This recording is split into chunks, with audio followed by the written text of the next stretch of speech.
Hello and good morning everyone. আজকের অঙ্কের ক্লাসের এই প্রশ্নগুলো তোমাদের upcoming WBP constable, KP constable এর সঙ্গে সঙ্গে এসএসসি গ্রুপ সি এবং গ্রুপ ডি এক্সামের জন্য কিন্তু মোস্ট ইম্পর্টেন্ট। তো ক্লাসটা মন দিয়ে শেষ পর্যন্ত অবশ্যই দেখবে। প্রতিটি কোশ্চিনকে আমরা কনসেপ্ট এর সঙ্গে সঙ্গে ট্রিকের মাধ্যমে সলিউশন করব। তো ক্লাসটা খুবই ইম্পর্টেন্ট হতে চলেছে। ফার্স্ট কোশ্চেন অনস্ক্রিনে তোমরা দেখতে পাচ্ছ কী আছে আমাদের। একটি পরীক্ষায় 1500 জন পরীক্ষার্থীর মধ্যে কেউ অঙ্কে, কেউ জীবন বিজ্ঞানে অথবা কেউ উভয় বিষয়ে পরীক্ষা দেয়। 75% অঙ্ক এবং 55% জীবনবিজ্ঞানে পরীক্ষা দিলে কতজন উভয় বিষয়ে পরীক্ষা দিয়েছে সেটা আমাদের নির্ণয় করতে হবে। ধরে নাও তোমরা 10 জন ছাত্র রয়েছ, বর্তমানে ধরে নিচ্ছি যে তোমরা 10 জন আমার এই ভিডিওটা এখন দেখছো। তো এই যে 10 জন তোমরা আছো, এই 10 জনের মধ্যে কেউ তোমার আমার অঙ্কের ক্লাসকে পছন্দ করো, ধরে নিচ্ছি 8 জন অঙ্কের ক্লাসকে পছন্দ করো, এবং ধরে নিচ্ছি আমি বাকি বাদ দিয়ে আমি ধরে নিচ্ছি আর 7 জন আছো যারা আমার রিজনিংয়ের ক্লাসকে পছন্দ করো। তাহলে এখানে মোট কতগুলো হয়ে গেল বলো তো? মোট কিন্তু এখানে এসে গেল আমার 15 জন। 8 জন আমাদের কি করছিল? তোমাদের মধ্যে 8 জন ছিল যে অঙ্কের ক্লাসগুলোকে পছন্দ করছিলে, 7 জন এমন ছিল যারা আমার কি রিজনিংয়ের ক্লাসকে পছন্দ করছিলে। এইবার দেখো এখানে তো আমার টোটাল তো আমি 10 জনকেই ধরেছি, তো এক্সট্রা কে বেরিয়ে চলে আসলো, এক্সট্রা 15 হয়ে গেল, মানে 5 এক্সট্রা চলে এসছে। তাহলে এই এক্সট্রা যে 5 জন আসলো, এই 5 জন কী করছে বলো তো? এই 5 জন তোমরা এমন রয়েছো যারা আমার অঙ্কের ক্লাসকেও পছন্দ করছো, আমার রিজনিংয়ের ক্লাসকেও পছন্দ করছো। এইবার এইখানে দেখো, এই নিয়ে নিচ্ছি আমি টোটালটা। এই টোটালটার মধ্যে এইখানে আছে আমার 75% যারা অঙ্ককে পছন্দ করছে বা অঙ্ক পরীক্ষা দিচ্ছে। এইখানে আছে 55% যারা বিজ্ঞান পরীক্ষা দিচ্ছে, 55%। তাহলে উভয় কতজন পরীক্ষা দিচ্ছে? টোটাল এটা কত? 100 জন। তাহলে উভয় বিষয়ে পরীক্ষা দিচ্ছে কতজন? এই যে আমাদের এখানে 75 ছিল, এই 75 প্লাস আমাদের এই 55 মাইনাস করে দেবো আমরা 100কে। এই যে 75 থেকে আমরা 15 থেকে আমরা 10কে মাইনাস করে দিলে কতজন? এই যে 5 জন এক্সট্রা পেয়ে গেলাম যারা আমার উভয় ক্লাসকেই পছন্দ করছিল। তাহলে এখানে সেই একই কনসেপ্টকে আমরা কাজে লাগাবো। 75 এবং 55কে যদি আমরা যোগ করি তাহলে কত চলে আসবে? 130। 130 থেকে আমাদের 100কে বাদ দিয়ে দেবো, তাহলে এসে যাবে কত? 30 জন, বা বলতে পারি 30% যারা উভয় পরীক্ষা দিয়েছে। এইবার আমাদের মোট পরীক্ষার্থী কত ছিল? মোট পরীক্ষার্থী ছিল 1500 জন।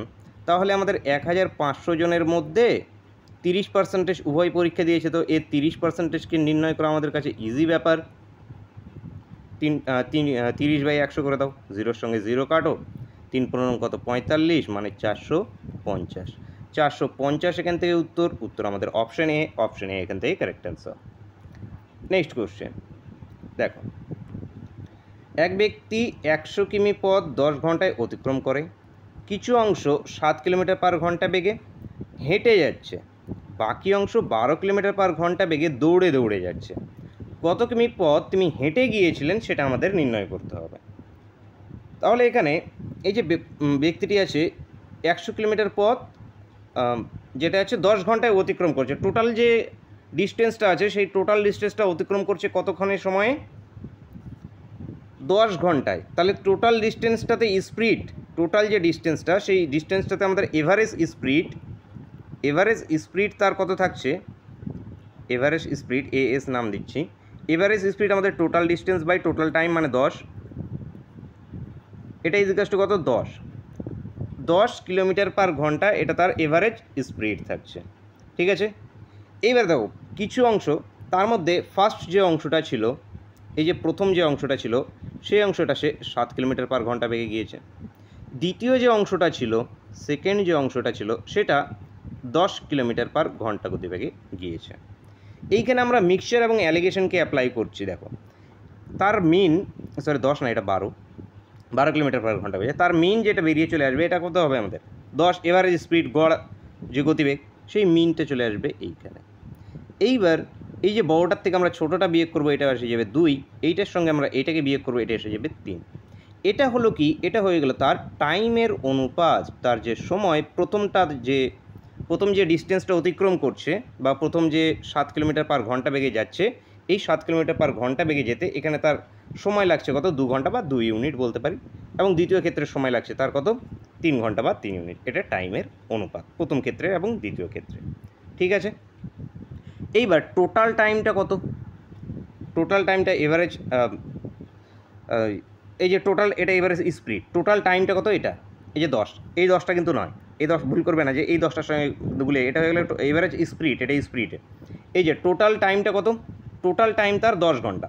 এই 10 ঘন্টার মধ্যে প্রথম যে অংশটা গিয়েছিল, এই প্রথম অংশে কত ঘন্টা গিয়েছে সেটার নির্ণয় করবে কী করে?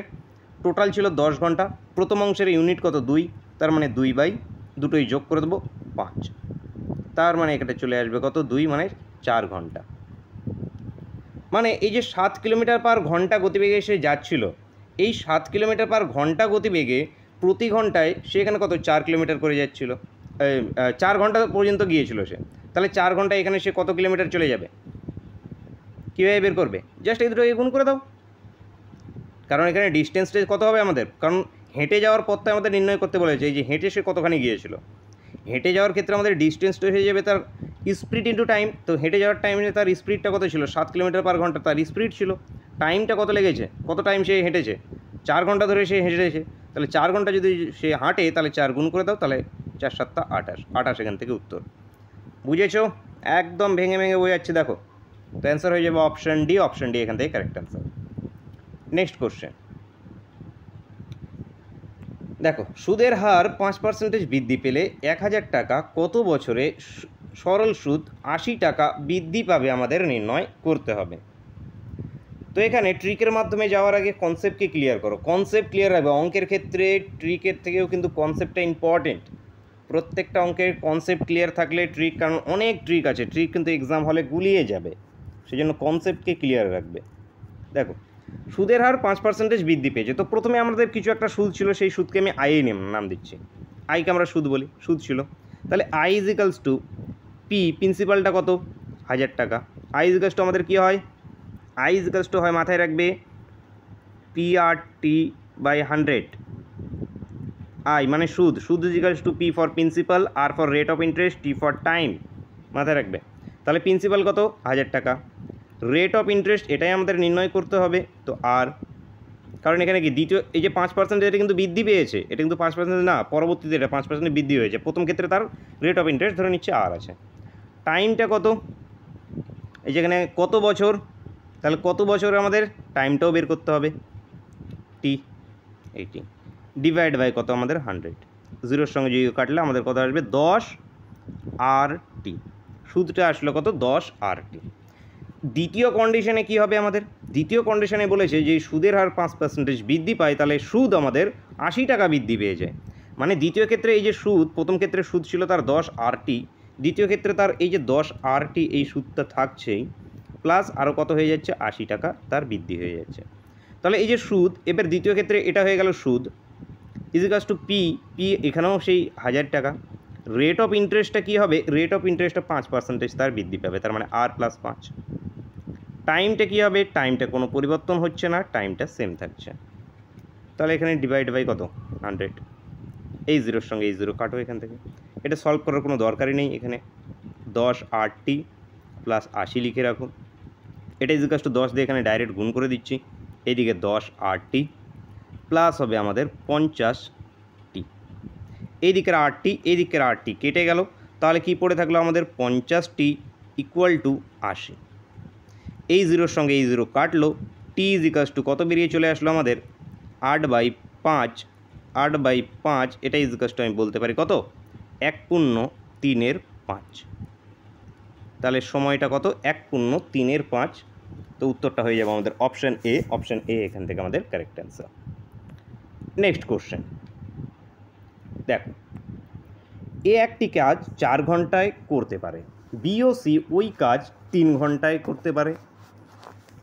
এ এবং সি ওই কাজ একত্রে আবার 2 ঘন্টায় করে, বি একা কাজটি কত ঘন্টায় করবে সেটা আমাদের নির্ণয় করতে হবে।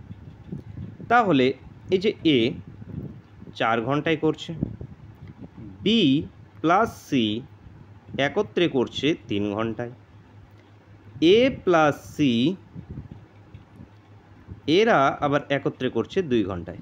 এবার এখানে এলসিএম নিলে কিন্তু হবে না, কারণ এখানে এ আছে, এ প্লাস বি যদি থাকতো, তারপর বি প্লাস সি, তারপর সি প্লাস এ যদি থাকতো, তাহলে আমাদের সুবিধা হতো। কারণ এখানে আমাদের কার ভ্যালু বের করতে বলেছে, শুধু বি এর ইন্ডিভিজুয়াল ভ্যালু বের করতে হয়েছে। তাহলে আমরা কি বেসিক কনসেপ্টে যাব। ভিডিওকে লাইক না করলে অবশ্যই একটা লাইক করে দাও, বন্ধুদের সঙ্গে অবশ্যই শেয়ার করে দেবে। এছাড়া আমাদের জয়েন্ট হয়ে যাবে চ্যানেলে, জয়েন্ট বাটনে ক্লিক করে তোমরা জয়েন্ট হয়ে যাবে, সেখানে তোমরা একদম বেসিক থেকে ক্লাস পেয়ে যাবে। দেখো এ পুরো কাজটা করছে কত, 4 ঘন্টায়, তাহলে প্রতি ঘন্টায় কতখানি করে কাজ করছে, 1/4 অংশ করে কাজ করছে। বি প্লাস সি পুরো কাজটা করছে 3 ঘন্টায়, তাহলে প্রতি ঘন্টায় 1/3 অংশ করে কাজ করছে। ঠিক এ প্লাস সি প্রতি ঘন্টায় 1/2 অংশ করে কাজ করছে। এইবার 1 নম্বর এবং 2 নম্বরকে যদি আমরা কাজে লাগাই, এখানে আমি এটাকে যদি ইকুয়েশন নাম্বার 3 দিই, এটাকে যদি আমি ইকুয়েশন নাম্বার 2 দিই, এটাকে যদি আমি ইকুয়েশন নাম্বার 1 দিই, 2 নম্বর ইকুয়েশন মাইনাস যদি আমি 1 নম্বর ইকুয়েশন করি, তাহলে কি আসে, এ প্লাস সি মাইনাস এ চলে আসবে না, এ কেটে গিয়ে কি চলে আসলো, শুধু সি পড়ে থাকবে। এদিকের ভ্যালুগুলো কত, 1/2 মাইনাস আমাদের 1/4, এটা ইজিক্যালস টু করলে আমাদের কত চলে আসবে, 1/2 না 1/4 চলে আসবে। এই যে 1/4টা বেরিয়ে আসলো, এটা কী বেরিয়ে আসলো, সি এর ভ্যালু বেরিয়ে আসলো। সি মানে প্রতিদিন কত অংশ করে কাজ করে, সি 1/4 অংশ করে কাজ করে। এখানে যদি আমাদের সি এর ভ্যালুটা শুধু বের করতে বলা হতো, তাহলে আমাদের এখান থেকে ডাইরেক্ট বলে দিতে পারতাম যে সি কত ঘন্টায় কাজ করে, 4 ঘন্টা করে কাজ করে। কিন্তু আমাদের সি এর তো বলা হয়নি, আমাদের কার বের করতে বলা হয়েছে, বি এর বের করতে বলা হয়েছে। তাহলে এইবার এই ইকুয়েশনটাকে তুমি 4 নম্বর নাম দিতে পারো, এটাকে 4 নম্বর নাম দিতে পারো। এইবার এখানে সিটা আমরা পেয়ে গেছি। এইবার দেখো 4 নম্বরের থেকে আমরা 2 নম্বরকে যদি মাইনাস করে দিই, তাহলে কার ভ্যালু পেয়ে যাবো, আমরা বি এর ভ্যালু পেয়ে যাব। তাহলে বি সিম্পলি এবার বি লিখছি। বি এর ক্ষেত্রে কত চলে আসবে, কার সঙ্গে মাইনাস করছি, 1/3 সঙ্গে, এই যে দেখো 2 নম্বরটা মাইনাস করতে হবে 4 নম্বর, এটা 2 - 4, তাহলে বি এর ভ্যালুটা পজিটিভ আসবে। নাহলে আমাদের 4 মাইনাস যদি 2 করি, তাহলে বি এর ভ্যালু কী আসবে, নেগেটিভ আসবে। তো নেগেটিভকে আমরা অ্যাভয়েড করবো, নেগেটিভকে অ্যাভয়েড, দুই দিকেই নেগেটিভ থাকে, নেগেটিভ আলটিমেটলি কেটেই যাবে। যদি নেগেটিভও আসে তাও টেনশন নেওয়ার কিছু কারণ নেই। তো আমরা কি এখানে 2 নম্বরটা মাইনাস 4 নম্বরটা যদি করি, তাহলে 1/3 মাইনাস 1/4, তাহলে এটা ইকুয়াল টু কত আসবে, 12। লসাগু কত, 12, তাহলে 4 - 3 মানে করে 1। তাহলে বি প্রতিদিন কত অংশ করে কাজ করছে, 1/4 অংশ করে কাজ করছে। এইবার এখানে দেখো এ একা প্রতিদিন কত, এ 4 ঘন্টায় পুরো কাজটা করছিল, প্রতিদিন 1/4 অংশ কাজ করছিল। এই কথাটাকে এখানে উল্টে বলে দিই, যদি 1/4 অংশ করে কাজ করে তাহলে তার সময় লাগবে কত, 4 দিন। ঠিক একইভাবে বি 1/12 অংশ করে কাজ করছে, তাহলে পুরো কাজটাকে করছে বির একার কত সময় লাগবে, 12 দিন সময় লাগবে। জাস্ট 12টা কি উল্টে গেলেই, অংশটা উল্টে গেলেই কিসে পরিণত হয়ে যাবে, আমাদের দিনে পরিণত হয়ে যাবে। তো এখানে দিন অ্যান্সার হবে অপশন বি এখান থেকে কারেক্ট অ্যান্সার। নেক্সট কোশ্চেন, বিপরীত দিক থেকে ভিন্ন গতিতে আসা একই দৈর্ঘ্যের দুটি ট্রেন একটি পোস্টকে যথাক্রমে 18 সেকেন্ড ও 12 সেকেন্ডে অতিক্রম করে, তারা পরস্পরকে অতিক্রম করতে সময় নেবে কত, আমাদের নির্ণয় করতে হবে। খুবই important question, triple star mark করে রাখো, খুব জিজ্ঞেস হয়ে থাকে। একদম ট্রিক শিখিয়ে দেবো, জাস্ট 2-3 সেকেন্ডে উত্তর করে নিতে পারবে, 2 সেকেন্ড বা 3 সেকেন্ডের মধ্যে। তার আগে বেসিকটাকে দেখো। তো এই যে আমাদের এই যে একটা ট্রেন যাচ্ছে, এই একটা ট্রেন যাচ্ছে, ঠিক আছে। এইখানে একটা ল্যাম্প পোস্ট আছে, বা এখানে একটা যে হোক কিছু একটা পোস্ট আছে। এখানে যদি একই দিকে যদি চলে, তাহলে রিলেটিভ স্পিড আমাদের কি হবে, রিলেটিভ স্পিড সবসময় যোগ হবে। এবার দেখো এখানে আমাদের কি একই দৈর্ঘ্যের বলেছে, ভিন্ন গতিতে একই দৈর্ঘ্য, তার মানে এর দৈর্ঘ্যটা আমি ধরছি এক্স, এর দৈর্ঘ্যটাও আমি ধরছি কত, এক্স। এবার প্রথম ট্রেনটির দৈর্ঘ্য এক্স, প্রথম ট্রেনটি অতিক্রম করতে সময় লাগছে কত, 1 সেকেন্ড। তাহলে প্রথম ট্রেনটির স্পিডটা কত হয়ে যাবে, স্পিড ইজ আমাদের ডিস্টেন্স বাই টাইম, মানে x/18। দ্বিতীয় ট্রেনটার স্পিড আমাদের কি হবে, এটারও আমাদের দৈর্ঘ্য কত, এক্স, তার মানে x/12। দ্বিতীয় ট্রেনটার এটা স্পিড। এইবার এটা প্রথম, এটা দ্বিতীয়। যদি দুটো ট্রেন একই দিকে চললে আমাদের রিলেটিভ স্পিড কী হবে, একই দিকে চললে রিলেটিভ স্পিড আমাদের যোগ হয়ে যাবে। তার মানে এই দুটোর মধ্যে আমাদের রিলেটিভ স্পিড এটা ইজ ইকুয়াল টু কত, x/18 প্লাস আমাদের x/12। এই দুটোকে যদি আমরা যোগ করি, তাহলে আসবে কত, 36, 18 × 2 = 36, 2x প্লাস 3x মানে 5x। 5x। এটা হয়ে গেল কি তাদের রিলেটিভ স্পিড। এবার দেখো ট্রেন দুটো পরস্পরকে যখন অতিক্রম করবে, তো ট্রেন দুটো যখন পরস্পরকে অতিক্রম করবে তখন তাদের মধ্যে ডিস্টেন্সটা কত হবে? এই যে প্রথম ট্রেনটা, এটারও এক্স ডিস্টেন্স, এরা পরস্পরকে অতিক্রম করবে মানে কি একটা সময় এমন আসবে এই ট্রেনটার এই যে আগালটায় ইঞ্জিন এবং এই 2 নম্বর ট্রেনটার একদম পিছনটাই এখানে থাকবে, তখনই তো তারা পরস্পরকে অতিক্রম করবে। ঠিক এমন একটা সমান পয়েন্ট আসবে যেখানে এর ইঞ্জিন এবং এর একদম পিছনের যে বগি সেই দুটো সেম পজিশনে থাকবে, এরকম পজিশনে থাকবে। তখন যে ডিস্টেন্সটা কভার হলো এটাই হলো তাদের অ্যাকচুয়াল ডিস্টেন্স। তাহলে এই যে অ্যাকচুয়াল ডিস্টেন্সটা কত? এই অ্যাকচুয়াল ডিস্টেন্সটা হলো গিয়ে 2x, কারণ এটাও এক্স এটাও এক্স, তাহলে কি 2x। তাহলে এখানে আমাদের ডিস্টেন্স, অ্যাকচুয়াল ডিস্টেন্স কত পেয়ে গেছি? 2x। রিলেটিভ স্পিড পেয়ে গেছি কত? আমাদের 5x/36। তাহলে এখানে তারা পরস্পরকে অতিক্রম করতে সময় নেবে কত? টাইম ইজিক্যালস টু টি। টি ইজিক্যালস টু কী হবে? আমাদের ডিস্টেন্স বাই স্পিড মানে 2x ডিভাইড বাই 5x/36। 36টাকে আমি ডাইরেক্ট উপরে করে দিচ্ছি, উপরে চলে গেল 36, এক্স এক্স কাটলো এখান থেকে যদি আমরা করি 18, আচ্ছা 72, 36 গুণ 72/5, 5 14 70, 14 20, 4 5 20, তার মানে কত? 14:4, 14:4 সেকেন্ড, 14:4 সেকেন্ড এখান থেকে উত্তর আমাদের অপশানে এখান থেকে কারেক্ট অ্যান্সার। ট্রিক দেখো, যখনই তোমাদের এরকম থাকবে যে এত সেকেন্ডে অতিক্রম করছে, simply 2 × t1 t2 divide by t1 plus t2 করে দেবে, একেবারে 2-4 সেকেন্ডে উত্তর। 2 × t1 কত? 2 × 18 × 12 ডিভাইড বাই এই দুটোর যোগফল কত? 36। 18 দিয়ে যদি কাটি, 18 × 2 = 36, আচ্ছা সরি 36 তো হচ্ছে না, এই দুটোর যোগফল 30। 6 দিয়ে কাটলে এখানে 3 × 6 = 18, 6 দিয়ে কাটলে 5 × 6 = 30। তাহলে এখানে গুণ করো, 12 3 × 36, 36 গুণ 72, 72/5। দেখো সেই 72/5 আমাদের কত কী করে বের করতে হয়েছিল, এখানে ডাইরেক্ট বেরিয়ে চলে আসলো। তাহলে 72/5 করলে আমাদের কত আসবে? 14.4, 14.4 সেকেন্ড। উত্তর আমাদের অপশান এ এখান থেকে কারেক্ট অ্যান্সার। নেক্সট কোশ্চেন, এক ব্যক্তি ক্রয় মূল্যের উপরে 40% হারে বাড়িয়ে ধার্য মূল্য স্থির করে। সে তার 5% ছাড় দিয়ে একটি দ্রব্য 1064 টাকায় বিক্রি করে। তার লাভ কত টাকা হয়েছে আমাদেরকে সেটা নির্ণয় করতে হবে। কি করব আমরা? প্রথমে এই যে সিপি ধরে নিচ্ছি দাম ছিল 100 টাকা বা 100%, সে কিনে এনেছিল। তুমি একটা দোকানদার, তুমি 100 টাকা দিয়ে কিছু একটা কিনে এনে তারপরে লেবেল লাগিয়েছো, মার্কাম লাগিয়েছো, কাস্টমারকে ঠকানোর জন্য 140 টাকা তুমি দাম এখানে লিখে দিয়েছো। এবার লিখে দিয়ে কি বলছো যে না আমি এর উপরে 5% ছাড়ও দেবো, এর উপরে আরও তুমি 5% ছাড়ও দিচ্ছ। ছাড় দিয়ে আলটিমেটলি যেটা হচ্ছে, যত দাম হচ্ছে সেই দামে তুমি সেটাকে বিক্রি করছো। তাহলে তুমি আলটিমেটলি বিক্রি করছো ক টাকায়? 140 থেকে 5% যদি আমরা ছাড় করি তাহলে কত আসবে? তুমি 95%-এ বিক্রি করছো, ডিভাইড বাই 100, 0-এর সঙ্গে 0 কাটো, এখানে 5 দিয়ে কাটলে 5 × 19 = 95, 5 দিয়ে কাটলে 2, এটা দিয়ে যদি কাটি আমাদের কত? 7। এবার আমাদের 7 × 19 কত হয়ে থাকে? 7 × 19 133,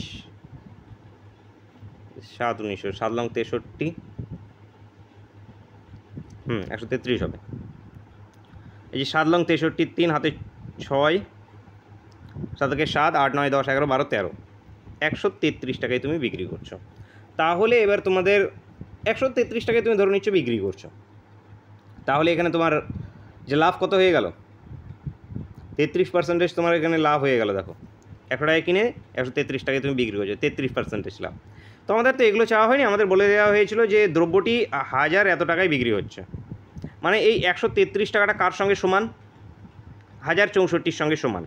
বা এখানে পার্সেন্টেজ হিসেবে নিয়ে নাও, এটাকে পার্সেন্টেজ হিসেবে নিয়ে নাও, বা এখানে 100x নিয়ে নাও। তার মানে কি 133%-এর ভ্যালু বা 133 ইউনিটের ভ্যালু আমাদের 1064। তাহলে আমাদের 100 ইউনিটের ভ্যালুটা কত সেটা আমাদের নির্ণয় করতে হবে। এটা ইজিকাস টু কত আসবে? 1064/133 ইন্টু আমাদের 100, কাটাকাটি করলে এটা ডাইরেক্ট 8 দিয়ে কেটে যাবে। তাহলে 100%-এর ভ্যালু বা 100 ইউনিটের ভ্যালু আসলো আমাদের 800 টাকা। এই 800 টাকাটাই আমাদের উত্তর। তার লাভ হলো কত? 800 টাকা। 800 টাকা এখান থেকে, আচ্ছা সরি 800 টাকা এখানে উত্তর না, ভুল করছি। 800 টাকায় সে আলটিমেটলি দ্রব্যটাই কী করলো? বিক্রি করলো। এখানে দেখো লাভ চাওয়া হয়নি তো, এখানে এইভাবে কিন্তু ভুল করবে না। তার লাভ ক টাকা হয়েছে? সে দ্রব্যটাকে বিক্রি করলো, দ্রব্য এত টাকায় বিক্রি করে। তো এই যে এত টাকায় সে দ্রব্যটাকে বিক্রি করেছে, এবার সে আলটিমেটলি 100% মানে কি? 100% মানে আলটিমেটলি সে কিনেছিল কত টাকায়? 800 টাকা দিয়ে সে কিনেছিল দ্রব্যটাকে। 800 টাকা দিয়ে কিনে সে আলটিমেটলি এত কিছু করে, মানে মার্কেট প্রাইস বাড়িয়ে ছাড় দিয়ে সে 1064 টাকায় বিক্রি করেছে। তাহলে তার লাভ কত হয়েছে? এই যে 1064, এটার থেকে এটা বাদ দিয়ে দাও, তাহলে এই দুটোর মধ্যে ডিফারেন্স কত চলে আসবে আমাদের? 264। তার 264 টাকা তার লাভ হয়েছে, কারণ তার লাভ কত টাকা সেটা নির্ণয় করতে বলা হয়েছে। এখানে সে কত টাকায় দ্রব্যটা কিনেছিল সেটা বের করতে কিন্তু বলা হয়নি। তাহলে তার লাভ হয়েছে আমাদের 264 টাকা। 264 টাকা এখানে উত্তর হবে। উত্তর হবে অপশন এ। অপশন এ এখান থেকে কারেক্ট অ্যান্সার। নেক্সট কোশ্চেন দেখো, 76 টাকা এ বি সি এর মধ্যে এমনভাবে ভাগ করা হলো যাতে বি যা পায় এ তার থেকে 60 টাকা বেশি পায়, সি যা পায় বি তার থেকে 6 টাকা বেশি পায়। তাদের টাকার অনুপাত কত? দেখো ফাঁকি মারবে না, একদম ফাঁকি মারবে না। এই যে এখানে আমি এ বি সিকে আমি লিখে নিচ্ছি, এখানে এ, এখানে বি, এখানে সিকে লিখে নিচ্ছি, ঠিক আছে। এবার দেখো বি যা পায় এ তার থেকে 7 বেশি পায়। আচ্ছা এখানে উল্টো দিক থেকে ক্যালকুলেট করছি, দেখো সিকে নিয়ে নিচ্ছি, সি ধরে নাও পাচ্ছে x টাকা। এবার বি তার থেকে 6 টাকা বেশি, এই যে দেখো সি যা পায় বি তার থেকে 6 টাকা বেশি পায়। বি আলটিমেটলি এই যে সি এর থেকে ক টাকা বেশি পায়? 6 টাকা বেশি পায়, 6 টাকা বেশি পায়। এবার এ, এই যে এ যে আছে, এ কী পাচ্ছে? বি যা পায় তার থেকে 7 টাকা বেশি পায়। বি পাচ্ছে x প্লাস 6 টাকা, তাহলে এ পাচ্ছে কত? x প্লাস এর থেকে আরও 7 টাকা বেশি, এর থেকে আরও 7 টাকা বেশি মানে কত? 13 টাকা। এই 13 টাকা এই হয়ে গেলো তারা টাকাগুলো পাচ্ছে। এবার এগুলোকে সবগুলোকে যোগ করলে আমাদের কত আসবে? 3x plus 19। এই টাকাটা কোন টাকার সঙ্গে সমান? এই 76 টাকার সঙ্গে সমান। তাহলে এখান থেকে এটা মাইনাস করে দাও, 3x = কত চলে আসবে? 19 যদি বাদ দিয়ে দিই 57। তো এক্সের ভ্যালুটা কত আসবে? এখানে এক্সের ভ্যালুটা আসবে 19, 3 19 57, 19। এই যে এসে গেল এক্সের ভ্যালু। এবার তাদের টাকার অনুপাতগুলো কত? এই যে টাকা, এর টাকা কত? x plus 13। তাহলে এক্সের ভ্যালু এখানে যদি আমরা 19 বসিয়ে দিই, 19 প্লাস 13 যদি করি তাহলে কত আসবে? এর টাকা হলো গিয়ে 32 টাকা, বি এর টাকা কত টাকা? 19 প্লাস 6 মানে কত? 25 টাকা, সি এর টাকা ক টাকা? 19 টাকা।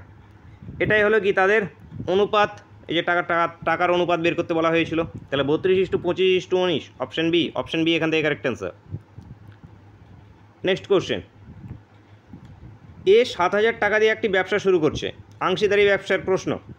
5 মাস পর বি কিছু টাকা দিয়ে ব্যবসায় যোগ দেয়, 1 বছর পর 2:3 অনুপাতে লাভাংশ বল্টিত হলে বি কত টাকা পেয়েছে সেটা আমাদের, আচ্ছা বি কত টাকা নিয়োগ করেছে, ইনভেস্ট করেছিল সেটা আমাদের নির্ণয় করতে হবে। খুবই ইম্পর্টেন্ট কোশ্চেন। দেখো এই যে এ, এই যে বি, এ 7000 টাকা ইনভেস্ট করছে কত মাসের জন্য? 12 মাসের জন্য। বি কিছু টাকা ইনভেস্ট করছে, সেটা কিছু টাকা মানে কত? x টাকা ইনভেস্ট করছে কত মাসের জন্য? 5 মাস পর সে ব্যবসায় যোগ হচ্ছে, 5 মাস পরে। তাহলে 5 মাস পরে যদি সে ব্যবসায় যোগ হয়, তার টাকা ইনভেস্ট থেকেছে ক মাস? 7 মাস তার টাকা ইনভেস্ট থেকেছে। কারণ টোটাল ক্যালকুলেশনটা কত হচ্ছে? এই যে 1 বছরের উপরে ক্যালকুলেট হচ্ছে। তাহলে এদের মধ্যে যে রেশিওটা হয়, এই যে প্রিন্সিপাল ইন্টু টাইম নিয়ে যদি আমরা ক্যালকুলেট করি, সেটা আমাদের কী হবে? সেটা হবে লাভের অনুপাতের রেশিও। এ এবং বি লাভের অনুপাতের রেশিও এইটা। এবং আমাদের প্রশ্নও আমাদের একটা লাভের অনুপাতের রেশিও দেওয়া আছে 2:3। তার মানে এটা কার সঙ্গে সমান? 2:3 সঙ্গে সমান প্রশ্ন অনুসারে। তাহলে এখান থেকে অনুপাত যেহেতু এটার সঙ্গে এটাকে কেটে দিলে এটা কত চলে আসবে আমাদের? 1000। তাহলে এখানে কত চলে আসবে? 12000 ডিভাইড বাই কত? এক্স, এটাও রেশিও, এটা = কত? 2/3। তো এটা থেকে যদি এটা কাটি তাহলে এটা কত হবে? 6000। তাহলে এক্সের ভ্যালুটা কত হয়ে যাবে? 18000, 3 6 18। এই যে কোনাকুনি গুণ হয়ে গেল। তাহলে এক্সের ভ্যালুটা কী ছিল, এক্স যেই টাকা দিয়ে সে ব্যবসায় যোগ হয়েছিল, তাহলে এক্স কত টাকা দিয়ে ব্যবসায় যোগ হয়েছিল, 18,000 টাকা দিয়ে ব্যবসায় যোগ হয়েছিল। তো উত্তরটা কি আমাদের অপশান ডি এখান থেকে কারেক্ট অ্যান্সার। নেক্সট কোশ্চেন, এ নল বি নলের 4 গুণ ক্ষমতা সম্পন্ন। একটি খালি চৌবাচ্চা এ নল 15 মিনিটে জলপূর্ণ করে। একত্রে নল দুটি দিয়ে খালি চৌবাচ্চাটা জলপূর্ণ হতে কত সময় লাগবে নির্ণয় করতে হবে। কোনো অঙ্ককে দেখে একটুকু ঘাবড়াবে না, জাস্ট কনসেপ্ট ক্লিয়ার করো, তাহলে এই প্রত্যেকটি কোশ্চেনকেই তোমরা নামিয়ে আসতে পারবে। দেখো, এ নল বি নলের 4 গুণ ক্ষমতা সম্পন্ন, তাহলে এই যে এ নল এই যে বি নল, এদের এফিসিয়েন্সিটা কি বলেছে, এফিসিয়েন্সিটা বলেছে এ নল বি নলের থেকে 4 গুণ বেশি কাজ করতে পারে। তাহলে এ নলের এফিসিয়েন্সি 4, বি নলের এফিসিয়েন্সি 1। এফিসিয়েন্সির সঙ্গে টাইমের অনুপাত কি হয়, আমাদের ইনভার্স হয় বা ব্যস্তানুপাতিক হয়, মাথায় রাখবে। এফিসিয়েন্সি দেওয়া থাকে, এটা সময় এবং কার্য অঙ্কের ক্ষেত্রেও আমরা করব, ওখানেও একই জিনিস কাজে লাগবে। এফিসিয়েন্সি যদি দেওয়া থাকে তাহলে টাইমটা কী হবে, তার ইনভার্স হবে, মানে এখানে জাস্ট 1:4, জাস্ট উল্টিয়ে দেবে। তাহলে এর টাইম লাগছে 1 দিন, বি এর টাইম লাগছে 4 দিন। প্রশ্নতে আমাদের বলে দিয়েছিল এর টাইম লাগে কত, 15 দিন। তাহলে এর টাইমটাকে যদি আমরা 15 করতে হয় তাহলে উভয় দিকে কত, 15 দিয়ে গুণ করব। তাহলে এর টাইম লাগে 15 দিন, বি এর টাইম লাগে 60 দিন। তো এখানে টাইম তো নেই আমাদের, সময়, তো এর সময় লাগে 15 মিনিট, বি এর সময় লাগে 60 মিনিট। একা একা যখন কাজ করছে, তাহলে একসঙ্গে করলে কীভাবে করবে, একসঙ্গে করার ক্ষেত্রে 2xy divide by x plus y করে দাও, অথবা আমরা এলসিএম মেথডে চলব। এ করছে 15 মিনিটে পূর্ণ, বি করছে 60 মিনিটে পূর্ণ। এদের লসাগু কত হবে, এদের লসাগু হবে 60। এ প্রতি মিনিটে কত, 15, 4 15 60, 4 ইউনিট করে জল ঢোকায়, বি প্রতি মিনিটে 1 ইউনিট করে জল ঢোকায়। টোটাল চৌবাচ্চাটাই যে চৌবাচ্চা, টোটাল এখানে 60 লিটার জল ধরবে, এবং এ ঢোকাচ্ছে 4 লিটার করে প্রতি ঘন্টায়, বি ঢোকাচ্ছে 1 লিটার করে, তার মানে 1 ঘন্টায় কত লিটার জল ঢুকছে, 5 লিটার জল ঢুকছে। তাহলে এখানে টোটাল কত, 60 লিটার জল। তাহলে এই 5কে যে করে হোক 60 করবো, তাহলে এখানে কত দিয়ে গুণ করবো, আমরা 12 দিয়ে গুণ করব। তাহলে আমাদের কী আসবে, 12 মিনিটে 60 লিটার জল ঢুকে যাবে। তাহলে টোটাল টাইমটা কত, 12 মিনিট। অথবা সিম্পলি এই যে 60 ডিভাইড বাই এই দুটোর সমষ্টিকে যোগ করে দিয়ে ভাগ করে দাও, তাহলে 5 12 60, 12 এখান থেকে উত্তর অপশান এ এখান থেকে কারেক্ট অ্যান্সার। নেক্সট কোশ্চেন, 100 নম্বরের কোনো পরীক্ষায় এ বি এর থেকে 20% বেশি পায় এবং বি সি এর থেকে 25% বেশি পায়। যদি সি 500 নম্বর পায় তাহলে এ কত পাবে আমাদের নির্ণয় করতে হবে। তাহলে এই যে এ, বি, এই যে সি কত নম্বর পাচ্ছে, 500 নম্বর পাচ্ছে। এবার বি কি বলেছে দেখো, বি সি এর থেকে 25% বেশি নম্বর পাচ্ছে। তাহলে বি কত নম্বর পেয়েছে, 500 ইন্টু 500, সি পেয়েছে তার থেকে 25% বেশি, মানে 125 বাই 100 বা 500-র 25% নির্ণয় করে নাও, তারপরে 500-র সঙ্গে যোগ করে দাও, এভাবেও করতে পারবে। তো আমরা অত সময় নষ্ট করতে যাব না। তাহলে এখানে 25, আচ্ছা 5 5 25, 625 আসবে। তাহলে বি এর কত নম্বর, বি এর নম্বর 625। এবার এ কি বলেছে দেখো, এই যে এ বি এর থেকে আবার 20% বেশি নম্বর পেয়েছে, মানে বি কত পেয়েছে, বি পেয়েছে 625 নম্বর, এর থেকেও 20% বেশি নম্বর কে পেয়েছে, এ পেয়েছে। তাহলে এর কত পেয়েছে সেটা নির্ণয় করে নাও এইভাবে। তো 25 দিয়ে কাটলে 25 25 625, 25 দিয়ে কাটলে 4 25 সঙ্গে 100, 4 দিয়ে 120কে কাটলে 30, 3 25 সঙ্গে কত 75, মানে 750। এ পেয়েছে কত, 750 নম্বর পেয়েছে। তো এখানে এ কত নম্বর পায়, উত্তর আমাদের চেয়েছে কি, পার্সেন্টেজে উত্তর চেয়েছে। দেখো পার্সেন্টেজে উত্তর চেয়েছে, তাহলে পার্সেন্টেজে কী করে নির্ণয় করব। তুমি একটা পরীক্ষায় 750 নাম্বার পেয়েছো 1000-এর মধ্যে, তাহলে ক পার্সেন্টেজ নাম্বার পেয়েছো তুমি কী করে নির্ণয় করো, জাস্ট যত নাম্বার পেয়েছো সেটা উপরে, যতর মধ্যে পরীক্ষা মানে 1000-এর মধ্যে পরীক্ষা সেটা আমাদের নিচে, গুণ হয়ে যাবে আমাদের 100, এত পার্সেন্টেজ তুমি নাম্বার পেয়েছো। তাহলে এই 0 কাটো, 2 0, এখান থেকে 2 0, এখান থেকে একটা, এখান থেকে একটা, তাহলে কত তুমি 75% নম্বর পেয়েছো। তো এখানে 75% উত্তর আমাদের অপশান সি এখান থেকে কারেক্ট অ্যান্সার। নেক্সট কোশ্চেন, আজকে ক্লাসের শেষ কোশ্চেন এবং তোমাদের জন্য হোমওয়ার্কের কোশ্চেন। ক্লাসকে এখনও লাইক না করলে অবশ্যই একটা লাইক করে দেবে, চ্যানেলকে সাবস্ক্রাইব করে বেল আইকনটা ওপেন করে রাখবে, ক্লাসের নোটিফিকেশানগুলো পৌঁছে যাবে। এছাড়া আমাদের চ্যানেলে অবশ্যই জয়েন্ট হয়ে যাবে, জয়েন্ট বাটনে ক্লিক করে অবশ্যই প্রত্যেকে জয়েন্ট হয়ে যাবে। দেখো কি বলেছে, 2800 এর 45% প্লাস 2800 না 280, 450-এর 28% কত হবে। একদম ইজি কোশ্চেন, প্রত্যেকে করে কিন্তু কমেন্ট করে অ্যান্সারটাকে বলবে, কি অ্যান্সার বেরিয়ে আসবে। তো আজকে ক্লাসটা এই পর্যন্তই থাকছে, দেখা হচ্ছে নেক্সট ক্লাসে। Thank you for watching.